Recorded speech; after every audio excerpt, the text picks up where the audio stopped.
Video to introduce InDesign. So Adobe InDesign is the program we're going to be using for this last project, and its not even main function, really exclusive function, is to create finished documents, spreads, books, publications, basically. And in the same way that Photoshop and Illustrator were a little different, but had a lot of similarities, we see that again with InDesign. The fundamental difference, I think, with InDesign is that it is a platform that uses other pieces of content from other programs. Generally speaking, you're not doing much creation of the content in InDesign. It operates on links from other Illustrator designs or other Photoshop projects. It puts it all together in one. It's called the Adobe Suite. It's the idea that Adobe's got all these different programs that specialize in a thing, and they're really good at that thing. Well, the thing that InDesign is good at is taking all that stuff and putting it together. So we've got our content. We've got the photos we know we're going to use. We've got our content as far as our writing, our copy, our headlines. We're now going to create a document in Adobe InDesign. So if you already got stuff open, you'll just go File. If you don't, either way, it should just say New Document. You should be able to see it on the opening page, or go File, New Document. And we'll get this screen here. This is probably what you'll see if you create recent. We can just say for print. It doesn't really matter. We're going to customize most of this. First of all, for our own simplicity and familiarity, we're going to switch it to inches. And we want our width of our document to be 9 inches wide page and a height on that page of 12. We want 2 pages, right? Because we got the left and the right page that we're going to see on our spread, and we want to check this box to make sure that they're facing pages. Doesn't really matter with these things. Columns and the column gutter, which is the space between, you can set up if you like to use them. I'm not going to demo that. I don't think it's going to help us too much for the amount of content that we have. Margins, default should be 1/2 inch. If it's not, set it to 1/2 inch. Again, that's the space that we don't want to go into because it's too close to the edge. And our bleed, we want to set that up to 1/8 of an inch. Again, the bleed goes beyond the page. It is an area where there is no page. But if you want to make sure that something goes off the page, it needs to go all the way to the end of the bleed. Create. So I only see 1 page here. I thought I had 2. You do. Just go down here. So this shows page 1. This shows page 2. And then this shows them together. And that's how we want to design that. You want to switch that to a parent. Zoom out just a touch. Quick layout of what we're seeing here. We have that center line, the gutter, where we want to kind of avoid putting important things. We have, I guess I'm zooming back in now. The red line here, that is my gutter. If I have something going off the page, it needs to go past this line all the way to that. And then we have our margin dictated by this blue line here. All right, so that's how we create our document. Useful tools. Over here, properties. If you don't see properties, or in fact, if you don't see anything you're looking for, just go to Window and turn on the thing that you want. Properties is going to show us the properties of whatever we have selected. Don't really have anything important selected now. If you don't see that, that's where you would want to see that. Colors, swatches. Swatches, so some of these colors were pre-selected for various projects. Instead of like trying to match a color every time, you can just say, I want the 5 colors that I'm going to be using to be preset swatches. You can create new swatches once you have a color selected. I don't think for a project on this scale that's super necessary. We have our toolbar. Some of them will look familiar. We have our general selection tool, our direct selection tool, that's familiar. Our pen tool, our shape tool, can be different shapes if you right click. A grabber tool, eyedropper tool, magnifying glass tool, all that should be familiar. We do have the rectangle frame tool. which is basically a picture placing tool that we're going to use here in just a little bit. And then, of course, I think I skipped over the text tool. We'll need that. So it's pretty straightforward. I would recommend, figure out how you want to do your headline. I've got my headline here. It's the brilliant name headline. I'm just going to Command C to copy. Go back to InDesign. No. Oh, I don't think I had the right tool. Text tool. Command V to paste. And here, now that I have something selected, I can see my properties. I can see my font. I can see modifications on that font. I can see my font size.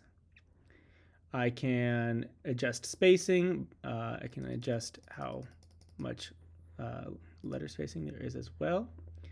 And yeah, I can also change the color.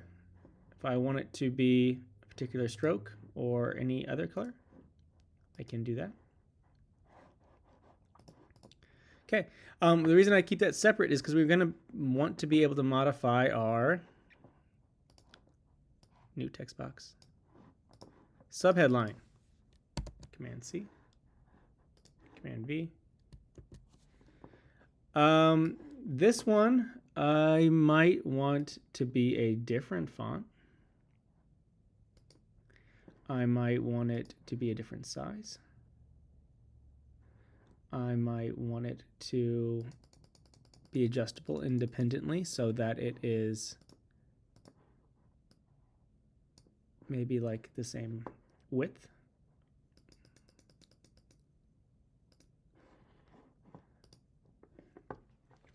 And then we'll need another box again for our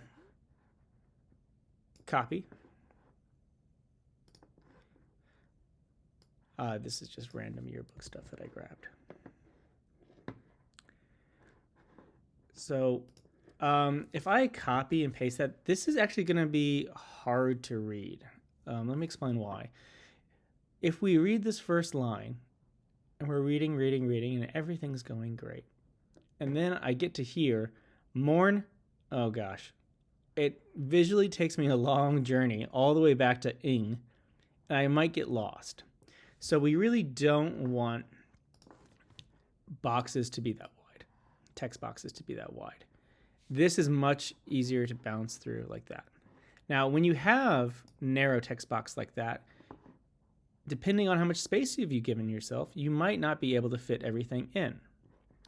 So do not panic. We'll create another text box. And I'm going to click this with the selection tool. I'm going to click this right here. And then what it's done is said, all of that excess text is copied. And now you can see it kind of just floating there. I'll click here and it's linked. So I can shrink this and it'll just adjust that one. If I don't like the fact that that's cut off that way, and I certainly don't, I can have it go like that. With text like this, if you have multiple things across multiple pages, those columns would be helpful in making sure you have consistent column sizes. But with only one body of main text for our particular project here, totally unnecessary. All right, what else do we need? There is the picture place. So the rectangle frame tool. I know that I want my main picture to fit into that space right there. I've got plenty of space. I could do all kinds of stuff playing around, but I know I want it to fit into that space there because I'm going to have two more pictures, let's say here and here. And then maybe the captions will go down here. So if I know that, what InDesign wants you to be able to do is kind of like I said in other videos, is just be able to drag and drop things in. So that's what we can do. Let's go find our picture. Our picture was in Google Drive. we need to download it. So right click, download. This picture has not been edited. I want to do that, and I want to show you one of the very clever things that InDesign can do after we edit it. Let's go to Finder, right click, open with Photoshop.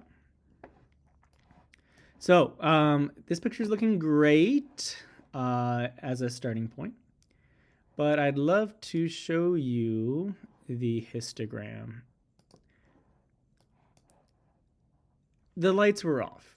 It's going to be a darker picture, but if it looks dark on a glowing, illuminated screen, it's going to be really dark when it's printed on paper that's not glowing.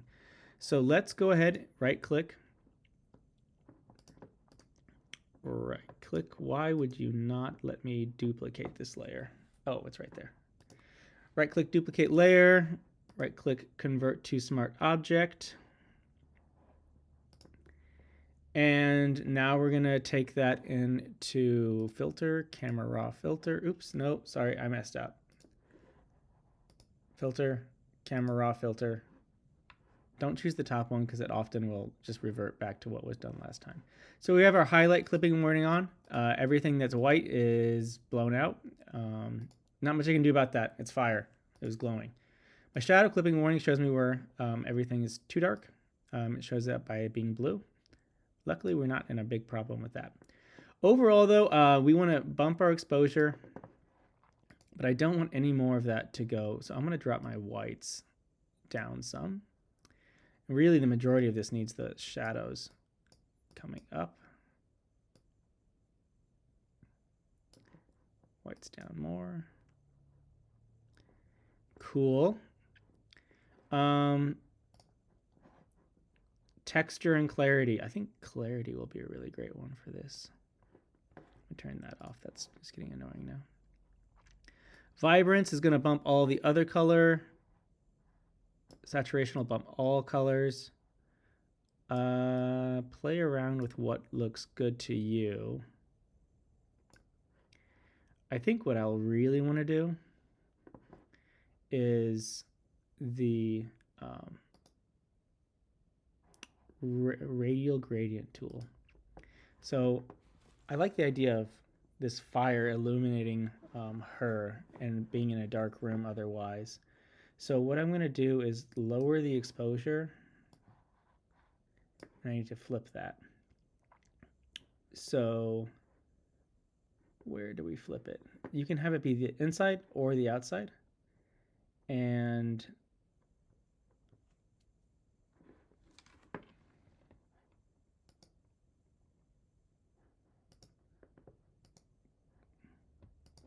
this is not exactly what I wanted.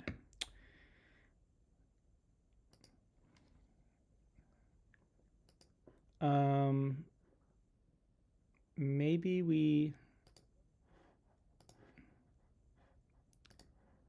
actually brighten the inside. They may have moved it for this version. I keep updating and moving things. And then we go back and we darken the rest of it. Kind of bring that emphasis onto her. If we're happy with this, and I'm just going to cool it very slightly. If we're happy with this, we can say, okay, I'm not going to go too much into editing because we should already know that. Do not worry about cropping at this point because we're going to use InDesign to do that kind of selective cropping. And now we're going to just, you can hit Command S or File Save, but I'll hit Command S to resave that. We'll save it as a copy so we can switch it to JPEG. And this will be the dominant one photo. We'll save it to the downloads. It doesn't really matter where you save it, as long as you can find it again.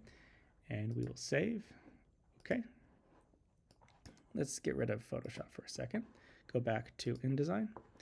Now, if I go to that photo that we just edited, drag and drop it onto that box, it will go into that box and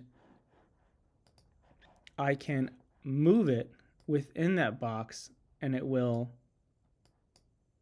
keep that same size. Now, it doesn't quite fit the way I wanted it to, so I'll have to hold shift. Now, I do not know why. On Photoshop, when you resize things, it keeps that ratio locked. It seems to me like the one place you'd want it to be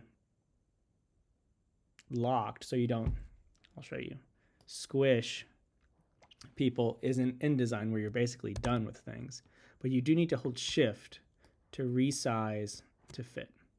Now, the other thing that's a little tricky, I don't know that I should have said it, is if you want to adjust the picture within the box, you have to click on this circle, and then you can move it and adjust within that box. So this doesn't quite fit. So maybe I need to make my picture frame box wider. So I'll just click on the box, not the center part, and now I can readjust how I've done that. And the pro of that is now I'm crossing over the picture plane. Oh, I'm sorry, the picture plane, the gutter.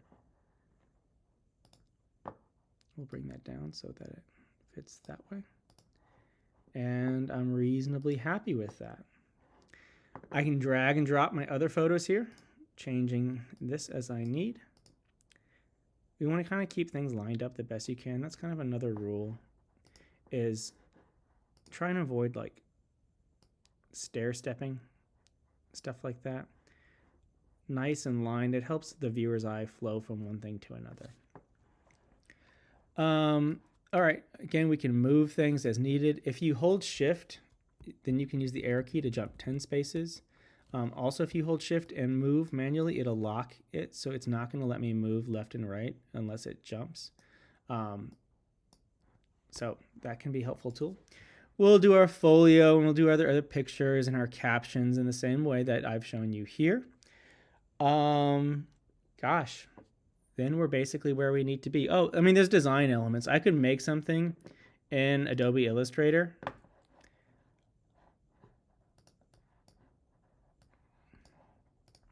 Like select this, Command C, and then I can go here, Command V, and now I've got a design element that I could use for whatever purpose. I can go Object, Arrange, Send to Back. Very similar things that we saw in the other programs. So that's kind of the good news, is a lot of these tools and skills transfer. Similar thing with saving. Oh, no, not ready to do that. I have changed my mind. I think what this photo really needs is a giant neon, we're going to rasterize this layer. A giant neon smiley face. And if I save that, no. Okay. Save a copy. I really don't like the new way they have us saving it. Make sure it's a JPEG and call it the same thing. In fact, we could call it DOM 1.2 so we know it's a revised version. Save. Okay. Remember how I told you before that InDesign works with links? Oh, wait, that was Photoshop. InDesign works with links. So that photograph is not actually on this document. InDesign is an organizational tool and uses other resources. So let's go Window, turn on links. We can see that this photo is a link from where it's actually saved. Now, I didn't resave it the exact same thing. And what I can do is right-click relink. And I can tell it actually use this one. And now I've got that version. If I had resaved it as the exact same thing, a warning sign would have showed up and said, hey, the file we were referencing, it's been changed and you need to relink it. So that's the nice thing, is you can go back and change things afterwards and then just update them. But yeah, that's an important thing to note, is that all of your images and content are not actually on this document. So it'll be important for us to use the same computers. Now, when you save an InDesign document, File, Save As, the default will be InDesign document, and if you're going to continue working on it, that is what you're going to want to use. The problem is that if you want to send it off to somewhere, upload it to Google Drive, work or show it somewhere else, those other documents won't, those other photos won't come with it when saving. So for our purposes, we're just going to work on the same computer, and when we're ready to turn it in, we're going to save it as a PDF, which I'll show here in a second. But if you ever didn't need to move it, there are ways to package all of the fonts and the photos and the InDesign document itself together and then save that so it could be moved. So that is a possibility. It's something we do frequently with Yearbook, but for our purposes, our smaller project, what we're going to do,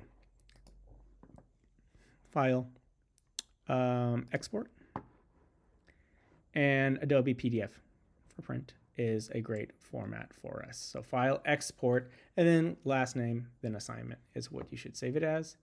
Hit save, and you're good to go. All right, so that should be a quick, simple crash course into InDesign. There are many more options, and sometimes we play with Illustrator and Photoshop to get the result we want. But yeah, that should be all you need to get going.